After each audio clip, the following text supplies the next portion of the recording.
আমরা মানুষের কাজ করার জন্য রাজনীতি করতে এসেছি।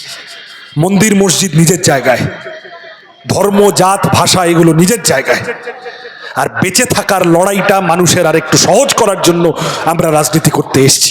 তৃণমূল বিজেপি এই সহজ কথাটা ভুলিয়ে দিচ্ছে, আমরা বামপন্থীরা এই কথাটা বাংলায় রাজনীতিতে মনে করিয়ে দিতে চাই, এবং সেই কারণে নিরঞ্জন দার মতো মানুষকে বিধানসভার ভিতরে পাঠানো দরকার। তৃণমূলকে হারাতে হবে, বিজেপি পারবে না, একমাত্র এবং একমাত্র বামফ্রন্ট পারবে।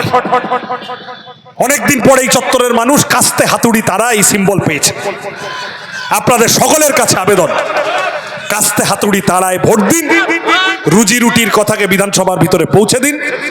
আপনাদের অঞ্চলের মানুষ নিরঞ্জন সিংকে ভালোবেসে একদম লাল আবিরে চান করিয়ে 4 তারিখ বিধানসভায় পাঠান।